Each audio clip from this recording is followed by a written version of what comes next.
In the past couple of weeks, we went into the issue of whether Birkat Kohanim is a mitzvah min HaTorah, mitzvah midrabanan. We assume it's a mitzvah min HaTorah.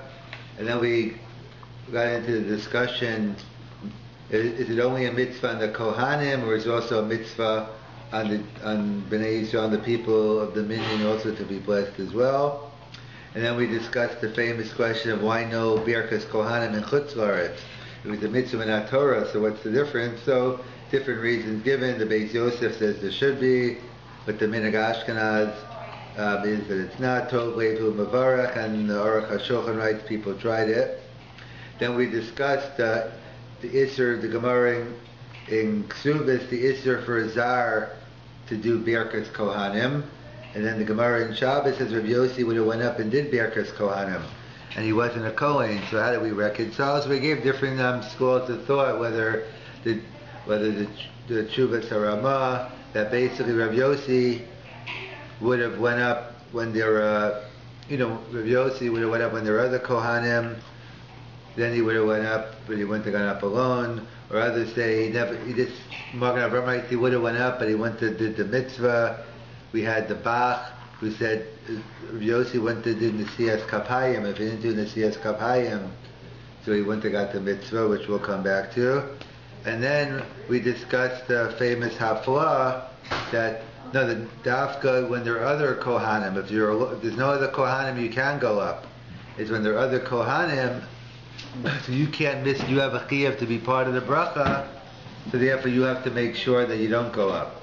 And that's and we discussed the different minhagei Yisrael, giving brachas under the chuppah every Friday night, different ways of circumventing the problem. So regarding the issue of the Siyas Kapayim, going back on the Bach for a minute, the Bach says that Rabbi Yossi, if he would have went up and did Nesiyas Kapayim if he would have did Birkas Kohanim with Nesiyas Kapayim, then it would have been a problem. But if he's doing Birkas Kohanim without Nesiyas Kapayim, the Bach says it's not a problem. So what exactly is What's the Nesiyas Kapayim? What is that? So putting the hands up. That is ma'akev. Yeah, that's what we're going to discuss right now. So what's the status of Nesiyas Kapayim? Is that a detail in the mitzvah of Birkas Kohanim? It's one of many things you have to do, or is it more than a detail? That's the fundamental. In fact, that could be whether you call the class Birkas Kohanim when Nesiyas Kapayim is really a fundamental machloket in the Nishma. What is the ikr? Is the ikr the bracha, which you need, so that really comes down. It's really a machloket. It's a machloket Rashi and the Ramban, which goes back to something we discussed a couple of weeks ago. What is the source of the mitzvah Birkas Kohanim? So Rashi learned the source was in Parshas Emor. When Aaron lifted up his hands and he did the bracha, that was Nesiyas Kapayim. Hence, Rashi Shita is that's part of the definition of Birkas Kohanim is you need Nesiyas. It's part of the definition. The Ramban disagrees with Rashi. Says, what are you talking about? Parshas Naso is the mitzvah. We learn it out from not Parshas Emor, and therefore he says you really Aaron just blessing the people, nothing to do with Birkas Kohanim. Like Shlomo blessed the people, and therefore it seems to be a machlokas Rashi and the Ramban on what the source of Birkas Kohanim. If the source is from, like Rashi saying from Shemini, then one can make a stronger case that the lifting of the hands plays is an ikar role of Nesiyas Kapayim. According to the Ramban, that's in Parashas Naso, there's no mention of Nesiyas Kapayim at all. It seems to be a machlokas Rashi, the Ramban. The Bach seems to be working with Rashi that without Nesiyas Kapayim, you don't get the mitzvah. In fact, it also seems to be the shita of the Ritva in Sukkah, that the Gemara talks about the concept of Baal Tosef. We all know there's a prohibition in the Torah about Tosef, about Tigra, adding to the Torah, taking away. So the Gemara talks about not adding another bracha to the Birkas Kohanim, or else you're in violation of Baal Tosef. So some quote, there's a minute Kohanim have when they come down, they give, you say Yashakolach and they say Baruch Tiyeh or something like that. Mm-hmm. But is that a problem about Tosef? Or different answers, but the way based on what we're saying, the Rabbi writes, there's no Baal Tosef if there's no Nesiyas Kapayim. If there's no Nesiyas Kapayim, so it's not a problem. That's why perhaps as the Vilna Gaon, when he had to know the Yehuda's bar mitzvah or wedding, whichever With one. one hand. That's why he used one hand instead of two hands, because he felt he seemed to be choshesh for the Shitas Sabach and these Rishonim that seemed to say Nesias Kapayim is Rikuva. And in fact, it's an interesting Tosfos. That's why he does Birkat Kohain. Yeah, that's what he did. One hand. Right, exactly. And then that's why I learned to grow a long time ago when I was single. That's what my minhag. I always do one hand when I do the Friday night bracha, based on the Vilna Gaon. But there are other reasons, so, as we pointed out, that it's not a problem based on the hafla. The whole issue is that why can't a zar do it, because you're going to miss out on the bracha. If there's no Birkat Kohanim going on, there's no kasha to begin with, according to the hafla. Of course, you could give a blessing to your kid. It's nothing to do with the Gemara. According to the hafla, the issue for a zar has nothing to do with Birkat Kohanim. It's not that he can't do it. Is that if he does it, he's going to be missing out on his aspect. So if you're blessing your kid, there's no Birkat Kohanim going on. There are many different answers. People don't have kavana, different reasons given why it's not a problem. But there's an interesting Tosfos when they talk about, well, we'll see, it's a Gemara in Brachas we're going to get to shortly, about a Kohen Shaharag. So a Kohen who kills or murders, is he disqualified to do the Birkat Kohanim? So Tosfos over there writes, why can't he do the Birkat Kohanim? So Tosfos gives two answers, which seems to be this issue. 2 days in Tosfos. The first answer, this gives another answer, it's a Chum Rabbi Amma. But the second answer says, Ein kategor nasa sanegor. He says, how could the hands that were involved in the murder be the hands that give the bracha of peace? So the kasha is so obviously the second answer in Tosfos is seen to be working the hands of the ikr. Why don't you say the mouth that said this curse can't do? This second answer Tosfos seems to be focused on something special about the hands. It's not just a detail, but if your hands killed someone, these hands cannot do. So these 2 days in Tosfos seems to be the same issue in the Rishonim, whether the Siyas Kapayim is Rikuva. In fact, what if you killed the guy with your leg? No, that's the kasha. So what? And yet, right? That's what the other Achronim point out, that it's not. Some will say Tosfos is loud. Right? I'm saying I agree. The point being is, you can entertain this question according to the Shita that we see hands, but because it doesn't make sense. Why hands? And you work out some other way of killing. Right? It's still halakhically it's no different, but it seems to be a focus on the hand, and no other than the Nod of Yehuda was asked this Shiloh. In other words, the Avera of Horik would not be an Iku. It's just the Keteganas Snega, which is a... No, that's difficult. Right? That's mashma. Which is sort of Agadata. Yeah, it's mashma from this, even though it's against the halacha, but it's mashma from this Tosfos that the issue is Ein Kategan. If you don't kill with your hands, but you kill some other means, it wouldn't be a problem. Well, halacha we don't make a distinction. I'm just bringing different shitas in the Rishonim and Achronim just to show on the emphasis of the hand. But this Tosfos is where? I think it's the Tosfos. It could be in Brachas Lamed Beis, or it could be in Ksubis. After the Gemara in Brachas is Lamed Beis with Kohen Shaharag. It could be there. You look up in the Gemara in Brachas. They'll give you the Mar Makom where it is. It might be in Brachas, or I vaguely also remember seeing it in Ksubis. But Allah L'maisa, you're right. It doesn't make a difference the leg that killed. But none other than the Nod of Yehuda was asked. Let's say a Kohen can't physically raise his hands. I guess I'm not sure if he's focusing on if there's a distinction whether he can and doesn't versus he can. Kol sharoy labi, but the way the tshuva is asked, I'm not sure if he means the lav davka or not. Well, because according to those Rishonim, doesn't make a difference. According to the Bach, if you don't do it, you don't do it. But certainly, there's no even saying that you can't do it. Well, let's assume that together you can't do it. Because it's a mum? Yeah, not because of mum. He can't. Yeah, basically a mum. He can't get his arms. He can't get his arms over his shoulders. So then he's a mum. No, but assume let's say it's not one of the mums, right? That's part of the discussion also. Having a mum, and that's why some point out the minhag is, even though today that is a mum. Is that a mum for a coin? I don't think it's one of them. I'm not sure if it's one of the mums. It's not listed in the... Right. It's not one of those listed. Yeah, that's what I'm saying. It's not listed there, but It's a mum, right, not the mum in a mum sense, but it's a problem. But it's a mum nikar, right? I mean, it's still something that people would see. And the whole idea. I mean, I don't know if those are exclusionary. Maybe. Right, because that's why, because we point out the Gemara tells us in Sota that the reason why the three things a person, if they look at, they get their eyes dim. So one is Birkat Kohanim, one is the rainbow, I believe, the Keshet, and the other one is looking at a Nasi. So the Gemara says, but it's mashma from the Bavli over there in the Mishnah. That's only when it was in the Beis HaMikdash, because the Shechina was being shower on the hands, on the gaps in between.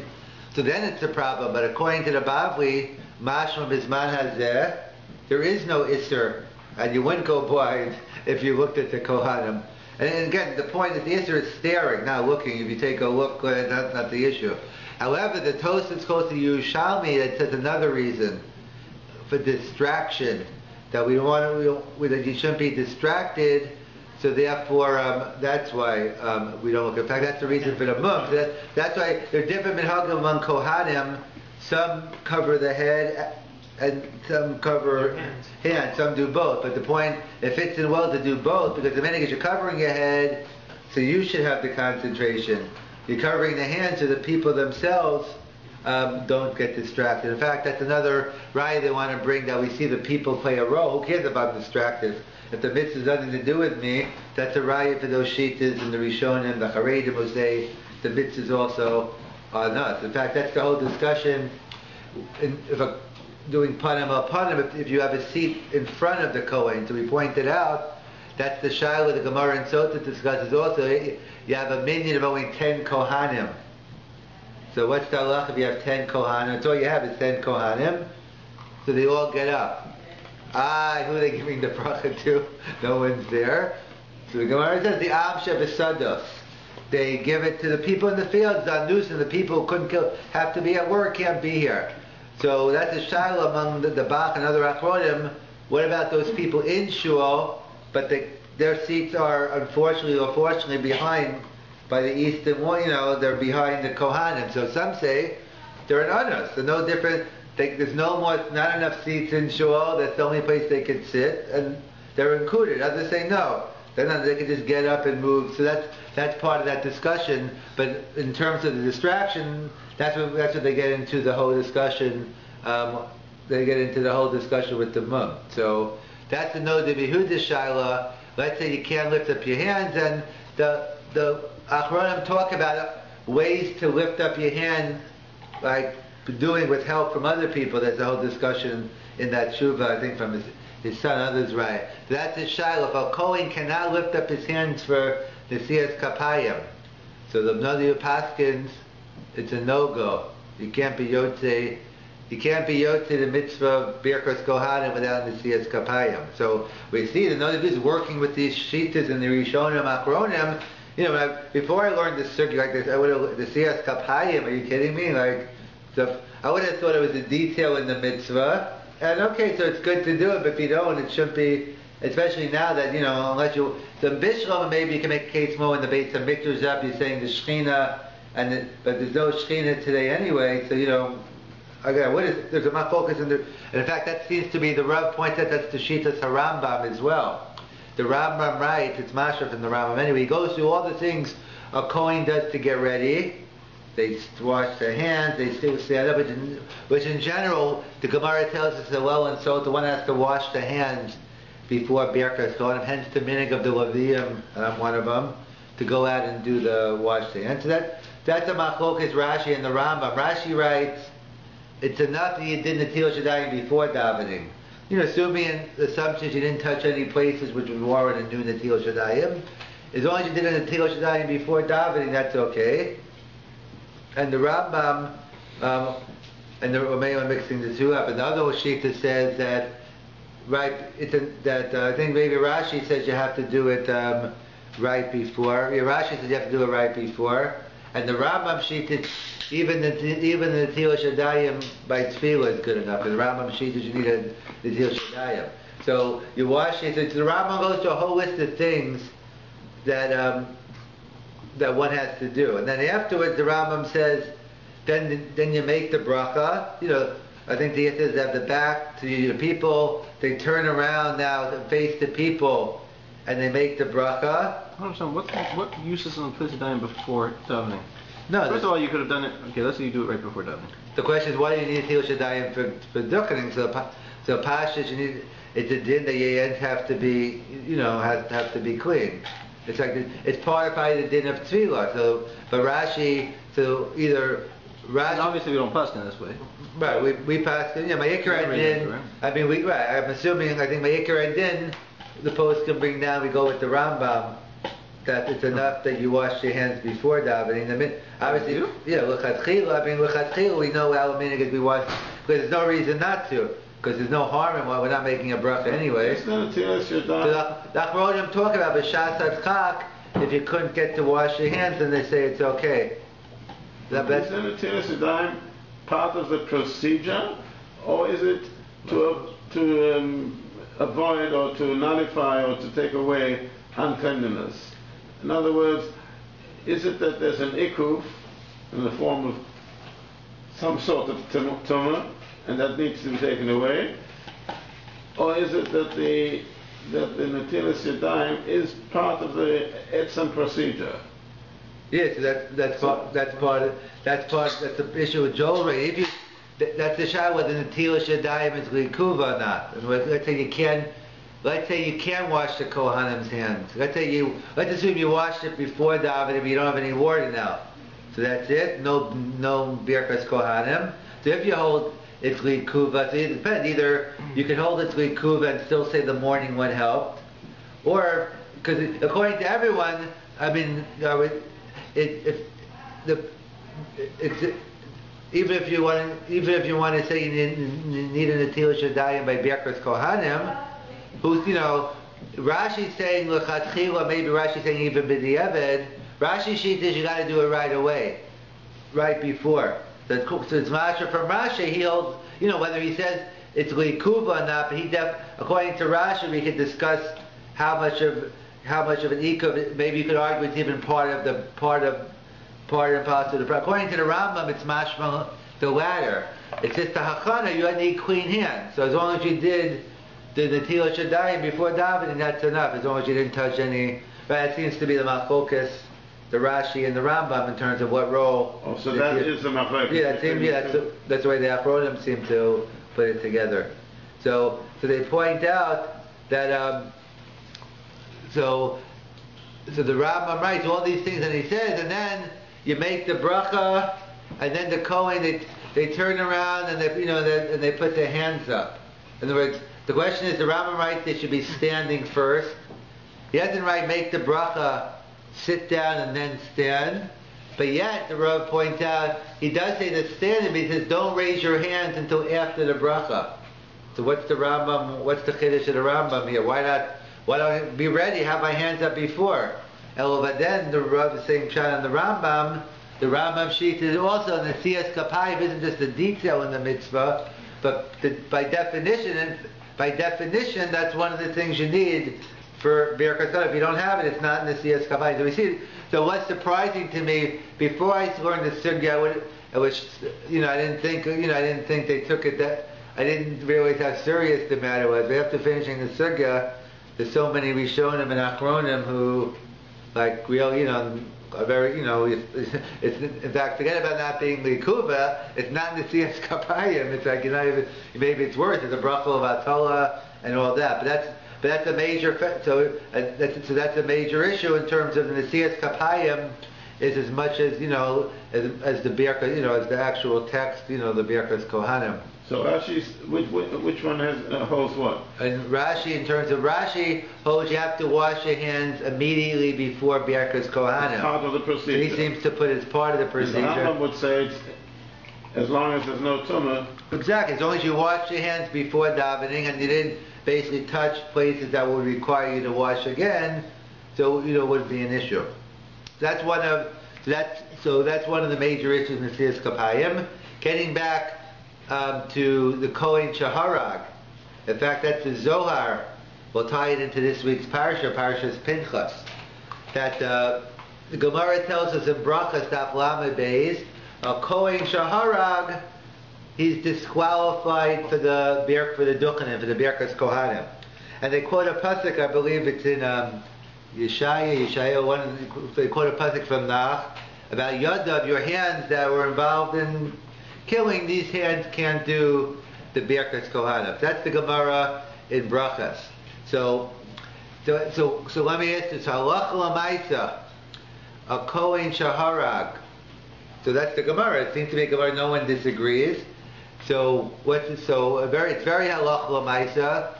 It always was, but today that we have an IDF, an Israel Defense League, it even comes up even more. Kohanim will fight, and not only that, but it came up in World War I. I'll get to a terrible. Rav Sternbach and others talk about the terrible tragedy the Jew had to face in World War I, when you had Jews having possibly to kill one another because Jews were drafted on different sides of the army, and that was a real shaila. A Jew that might have killed another Jew. We'll see. Maybe, what about Jew killing another guy? We'll get to that in a minute, but that makes a difference. But the terrible of a Jew having to kill another Jew, would they be permitted to do Birkas Kohanim? So the three basic achronim on that. There are others, but the three basic sheets are Rav Moshe, the Sitz Eliezer, and Avadia Yosef. So we'll begin with Rav Moshe. So Rav Moshe Feinstein says it's obvious to him that, I'm not sure if he's talking about if he was writing about the Israel in the war or not, but someone fighting a war, and whether it's wherever the war is, and you're fighting a war, he says, and you kill someone, it's clear to him that it doesn't disqualify him. Why? What's his raya? He says it's a pre-chadash, which he says the poskim, the Mishnah Berurah seems to pass like. What does the pre-chadash say? The pre-chadash, the Rav Moshe's issue is duress, is onus. That basically you're fighting a war, you're considered an onus. And therefore, he learns onus Rachmana Patre. So I guess there's different pshatim in onus Rachmana Patre. It is pater from the onus, or doesn't. The Rav Moshe's learning, at least regarding the halachas of Kohen Shaharag, you're an onus. It's like we don't view you as you killed anyone. What? That's strange because it's Yarov Yavor. Oh yeah, so I'm getting so you'll get Yarov Yavor. So the pre-Chadash talks about. That's where he talks about it. We know the big three. For three things you have to give up your life for. Someone puts a gun to your head, and either Gila Rayis, Avodah Zarah, Shrichas Damim. And let's say you have a mitzvah of Kiddush Hashem. Let's say someone puts a gun to your head and says murder, and obviously the right thing is to go out Hashem, but you can't control. You can't. Whatever it means, you can't control yourself. You got to kill the other guy, and therefore you kill the guy. So obviously you did the wrong thing. But the pre-Chadash writes you're an honest, and therefore that's what he says. And he says, and you're an honest. And if a Kohen was the one killing, that doesn't disqualify him from Birkas Kohanim. So Rav Moshe says Kal v'chomer. If in the pre-Chadash's case he did the wrong thing, and that he was an honest, and nevertheless he's still not disqualified. How much more so if you're doing a mitzvah, you're fighting a war. The Rav Moshe says that a Kohen fighting a war is not, it's pasha to him, they are not disqualified from Birkas Kohanim. That's Rav Moshe Shita. Mitzvah, so he's talking about Mechemes Mitzvah. Yeah. And we can discuss what's Mechemes Mitzvah. What is a variety you're doing? Not even necessarily Mechemes Mitzvah, maybe. They're all Mechemes. Maybe even like their road day, if someone's chasing after someone else, and it doesn't necessarily have to be a mechama. Well, but whether it's a mechemes mitzvah or not, only affects the man who makes the decisions. But the ordinary soldier, to him, he has to do what he has to do. Right, he has no choice, and he's doing the right. Mitzvah or even mechomer asura. Right, no. Yeah, so that's it's no different for the pre-Chodesh. It should make a difference. Yeah. The second, I know something. The honest, when I thought it was a Kohen, it wasn't just the fact that he actually did an act of murder, but even that's an accidental. It was just that he was the item that he was the one who committed. In other words, it wasn't a legal almost situation. It was like a different type of almost situation. In other words, if you actually only you mean the gun? You mean saying the gun went off through onus as opposed to you shooting by onus? Right, or even an onus that would get you pucker from Ari Miklot. you're Right. still certain for Birkat Kohain. That's what we'll get. Yeah, I'm gonna get into the It's a different. different issue than. Yeah, I'm gonna get into the different levels in a second in terms of that. There'll be more of an issue for the Sephardim, because we'll get to it in a minute. Yeah, no, but you're right. But that's is talking about onus from culpability for legal act, but there's a different type of onus. The actual thing. Right. You're saying right. Here he's talking about you know what you're doing, but you're an honest, right? As opposed to. Yeah. So Right, then you get into what's an honest, what's Karav, or show you that's right. The second shot is the Sitz Eliezer. Sitz Eliezer says that he introduces the question that what about, is this only apply a Kohen Shaharag to another Jew, or about a Kohen Shaharag as a Nachri?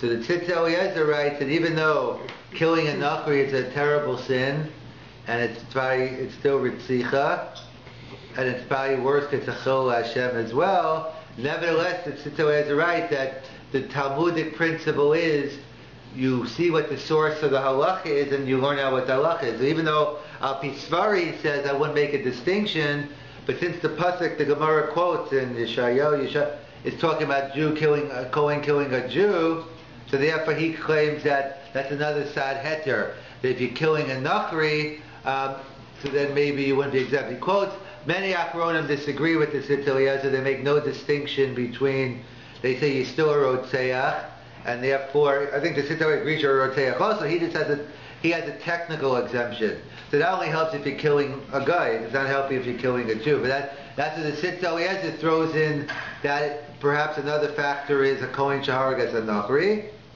And then there's a third Shita, Avaji Yosef. He focuses not on the onus part, but on the mitzvah part. He says, as long as you're involved in a mitzvah, so then the halacha doesn't apply. And in fact, like Pinchas. Yeah, we'll get right. And as we'll see, we'll get to Pinchas, as we see by the Shulchan and the Shulchan Aruch Paskins. So what happens to a Kohen Mohel, a Kohen who's a Mohel, and the baby dies? Is he disqualified for Birkas Kohanim? Kohen's doing the circumcision on the baby, and the baby dies. So I say, I don't know, you might not want to use him as a Moel, but that's not my question now. The question is, he's disqualified for Birkas Kohanim. So the Shulchan Aruch writes, no, he is not disqualified. He can continue doing Birkas Kohanim. So the Magen Avraham writes, and the poskim quote why. What's the pshat in the Shulchan Aruch? So number one is, the first reason he's involved in a mitzvah. So he's doing the mitzvah bris milah, so therefore it's not a problem. Secondly, they say the baby is a suffix nefel. I guess the assumption is you're doing the bris on the 8th day or before day 30. And if every child before 30, we're not sure if it's going to be viable. So number one, secondly, it's a suffix nefel.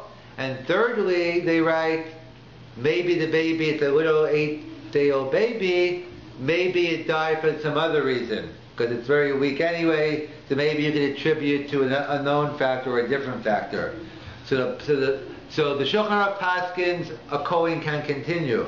It's a Shaila de Achronim, do you need all three reasons, or one of those reasons? The question is it enough to do a mitzvah or not? So those who say yes, say yeah. Look at the rayas from Milah. And those who's going to say no, Milah by itself doesn't work. As we'll see, I'll get to Rav Soloveitchik's sheet in a second. He's going to be the big machmir in this one. But let me just finish the Rav Aji Yosef first. So he quotes the stuff by Milah, and therefore Rav Aji Yosef concludes as well that since you're involved in a mitzvah, so therefore one is not disqualified from Birkas Kohanim. So you have Ramosha focusing on the onus, on the duress. You have the Sitz Eliezer throwing in the Nachri factor, and Avaji Yosef throwing in the mitzvah factor. Apparently, Rav Soloveitchik did not. Again, it's not. So when someone told Rav Aaron Lichtenstein, this is the Rav Soloveitchik Shita, as I'll get to Rav Aaron, who's going to say differently. He said, I never heard him say that.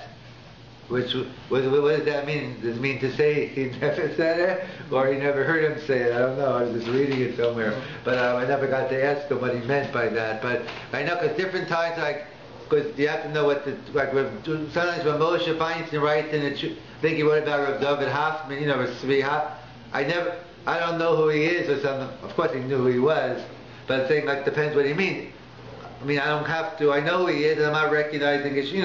So I don't know. I'm not sure what Rav Aaron meant by that. But apparently, either way, if the Rav said it, he didn't say it that often. But this is how it's quoted in the Rav. I think the Nefesh Harav, Rav Shachter's Sefer, he quotes it. That the Rav Shita was that it is also if a Kohen who kills in battle is also included in the Gemara of Kohen Shaharag. Apparently. Number one, what's his source? He seems to go with David HaMelech, that the famous psukim in Divrei Hayamim, that why didn't David get a chance to build the Beis HaMikdash? Because his hands were full of blood. What do you mean his hands were full of blood? Wasn't he involved in mitzvah, all these milchamas? So apparently that's not enough. That if your hands are involved in blood, you can't be part of the building of the Beis HaMikdash. So too, you can't do Birkat Kohain. Of course, you could argue David's point by saying there's another reason why, the different reasons why David, others say the opposite. This reason saying is David was in Rai because he was a man of Muhammad, and that's why you don't have meadow in the base, those things. Others seem to say just the opposite, because we know anything David made stayed forever, it was permanent. That's why. So if David would have built, the never could have destroyed it. So so it depends. So that's the other shittas will disagree on that. So either way, Rav apparently, the Rav apparently did not hold from the Pri Chadash and Rav Moshe the Anas, and apparently he learned that the Muhammad that what about Bris Milah. The Rav apparently will hold that you need all three things, and obviously you have the mitzvah, but you don't necessarily have a suffix nefom. Maybe you could argue it's a suffix treifa. Someone's going to die, but either way, if you don't have the other factors, I guess war, maybe you could die for some other reason, from all the stress. Either way, it's the Rav, whatever that's unclear, it's a difficult shita, but that's the Rav felt, that's what the Nefesh Harav quotes the Rav as saying, that a Kohen who fights even a war is disqualified from doing... very strange thing about you say, because the thing by Bris Milah, it wasn't an act of receiver. An act of milah. It just so happened that the baby died. But here the mitzvah is the ritzicha. The act is an act of ritzicha. Right, so it can really be different. No, right, yeah, I'm saying is, and I'm saying he has other things also. What I'm saying is that from that, and that's why in fact only the Rav seems to be working. I'm not saying he based it on this, but he seems to be working with the Zohar in Parshas Pinchas, that the Zohar writes that.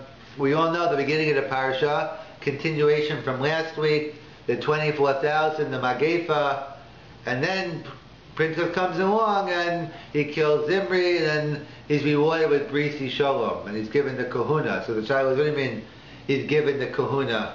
We all know the old joke, the guy goes to the rabbi and says, I want to become a Kohen, $1,000, he says, 100,000, sorry, I can't make you Kohen. He said, why do you want to become a Kohen?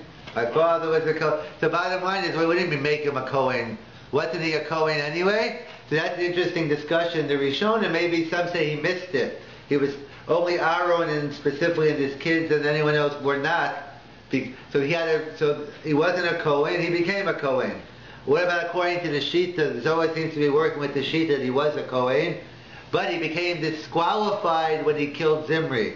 And that was the Brisi Kunas Olam. Override. Yeah, override. In fact, that's I think it's a Meshach Chachma also along those lines, that he says that we find out, and there's like a similar, it reminds me of Orach Chaim HaKodesh in Shoftim or somewhere around there, or by the air on the Dachas maybe, that where they go ahead where they kill they have to destroy the whole town, and it says v'nasan either l'cha or rachamim at the end. So Rav Chaim Shmulevitz apparently used to quote this Orach Chaim every year. What do you mean? Not to give them rachamim? So the pshat is you're just involved in a ma'aser resicha, ma'aser akzari. So nothing rachamim. Don't worry, nothing. You won't be affected. You won't be affected by it. Or that's the same pshat Shem Rav Aaron Cutler or many others that the Gemara tells us in Makkas that there are signs on the road for the Ari Miklat. Monticello, 100 miles, Ari Miklat. Yet, so the Achronim will ask, so how come we don't find signs on, maybe now we do, but why don't we find signs on the road, Yerushalayim, 20 clicks, or this? Why are those signs for the Ari Miklat and not so many Hakorim say over the same Yisod? The Bali Musa point out, because what happens, we know a person's affected by their actions and their environment. So imagine someone who lives down the block from the Ari Miklat, or every day you have someone knocking on your door. By the way, where's the Ari Miklat? The one, besides the embarrassment to the person asking, but the person, even though today we're very callous with TV, the news, we could be sitting there enjoying our steak and fries, hearing about all the murders and rapes on TV. We're so accustomed to, just hearing it doesn't do it. But ideally, even hearing about another murder, that's why the aid who saw the murder have to be the one doing it to try to take away their impact. So therefore, when it comes to therefore, we don't want people to be involved with murderers. So put signs in the road. But you're going up for a little regel, go great, come join me in mitzvah goris mitzvah. So we have that yisod too. That's what the Meshech Chachma and the Zohar writes over here. So maybe that's what the Rav, Rav seems to be working with that he became disqualified, only because it's special brisikut, but only Pinchas got it, not anyone else.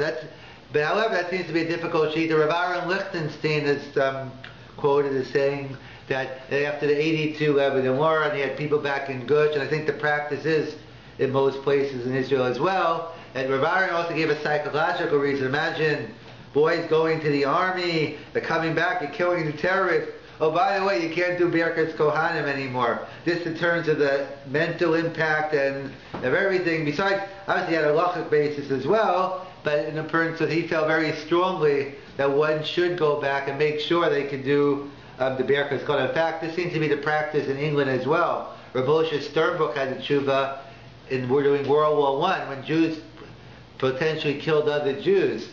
So Rav Sternbuch writes that one is permitted to continue to do. That seems to Rav Soloveitchik seems to be a more singular shita, minority view, in terms of his being very machmir. But the consensus view seems to be that we go ahead and even a Kohen Shaharag, we do Birkas Kohanim. And Aaron Lichtenstein disagreed with. Yeah, so he claims. With Rav Yosef Ber. But he says I never heard him say it, so it depends what he meant by that. I never heard him say, meaning he thinks someone is misquoting him, or he says, yeah, it won't be the first time, by the way. They didn't, on different issues on Eretz Yisrael, about, Rav Aaron was more, what the Rav held on the Medina, and now, I'm just saying is Rav Aaron's much more, in fact, that was the article in the Jewish Observer, it was a year ago, or I think it was a dialogue between him and Rav Aaron Schechter. Yeah. And so what, whether it's, the point was sort of what, I think I forgot what different things they were arguing about, maybe Medina's Eretz, I don't know, remember exactly, but something along that line. And he says, and your Rebbe didn't hold, he was trying to quote Rav Aaron, but your own Rebbe said, I don't remember the exact detail, whether he actually said it or not. I'm sure people could discuss, because obviously people felt Rav have to tell you better, but people felt that the Rav told different things to different people, so it's not real, isn't necessary, when you hear him quoted a lot of different times, it's not necessarily that people are misquoting him. He knew his crowd. I mean, but it depends on who he asked the question, what the situation was, he might have gave them a different answer. But either way, but in terms of Rav Aaron, he's disagreed. Obviously, he holds from the Rav and he's his Rebbe, but he's entitled to he's a Talmud Chacham enough to be entitled to his own opinion. I mean, he disagrees on, on different, yeah, what? I always said that the Varn always said Rav Hutner was his Rebbe. Yeah, no, not only that, and then later, what? Not only that, Rav Hutner was his Rebbe. Yeah, then I heard, also Rav Varn never said Rav. And then later, and then I mentioned once before, but then when he moved to Eretz Yisrael, I heard of Shlomo Zalman Auerbach became his Rebbe. He felt he needed a Rebbe who was close to him, like he felt the Rav was still his Rebbe, or I can tell you in a year in Gush, I never heard him quote Shlomo Zalman Auerbach.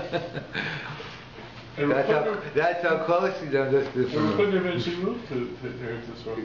Yeah, so I'm just saying is. I'm sorry, did anyone, you didn't see anyone make a distinction between war and Ritzicha? Because there's the what do you call them, the Sieve. says that war is within the tzibur. But Hashem is no. That war is what? War is not a din in murder. Yeah. But Hashem is no. So I wonder if anyone makes that distinction by war. There are two big differences. Number one, you're performing a duty. You're not being oiv and avera. And number two, you don't see yourself killing anybody. You press a button and the shell goes off. You're not actually but if you do that, killing anybody beyond. But if you do that to an individual, if I push a button and I know that someone over there is going to die, that's tzidka. I mean that's that. But in war, there's a tzidka that holds that war between umos is not connected to misbeino because war doesn't have a din of tzidka. So somewhat. You don't. Yeah, it's kind of like you don't even know whether anybody's going to die. Right. It's kind of like the minchas chinuch, not different to so, but he says obviously you can't say, well, it's not one of the big three. I don't have to give up my life for it. Certain things by definition, right. Obviously built in war is you have to kill someone. So it's not. Yeah. But he holds that war is not even killing. I mean, that's why. He holds that even the Yom Ha'olam can go to war. Yeah, Siv writes that, yeah. Right. So that's why I'm wondering if anyone says that by over here. Is that in going to war, it's not a dinner and tzibur. Yeah. It's something to. It's they didn't spell that out, but it's mashma that they are saying that from different things I saw. Yeah. And that's why, just to conclude, that's why it gets into what about a Kohen Sharak? So they talk about what about could a Kohen do tshuva? So. It's so. What about a person who kills in self-defense? He's under attack. Yeah, that'd be similar. Yes, that'd be the same thing. That'd be fall under the mitzvah category. I think Kohen still can't be done. But depending. I think the rules of kahuna is not whether he's culpable. It's a din in the. That's why if you look at the Tamei mitzvahs, the Tamei mitzvahs is that you don't want to have a bracha from someone who, when the Kehillah is thinking about him being a murderer, something like that. So it's not a din in him being culpable. It's a din in just if he killed someone. Right. To get. All the Achronim that we recorded, not all but two, would not have an issue with that. Whether the reason is because it's an honest or whether it's a mitzvah. It seems that the Tamei mitzvah is not in their mind. Yeah. So if it's self-defense, and if in the example that you gave, right, you have a case of where someone's self-defense, you're an honest. Rav Moshe would say that. And in fact, people would think you're doing the good, Baba Mach Teres, I'm just saying is, you're doing a good thing, But remember in the dinim of Arizona. No, that could be, Darshina time in the Kra, But there was an aspect that it was, applying legal terms, it was much more strict liability than culpability. It was not the normal definition of. Yeah, it could be that's what the Rav is working with, also why he's not here. No. In terms, and they get in a Kohen can do tshuva. It's a discussion in the Rishonim.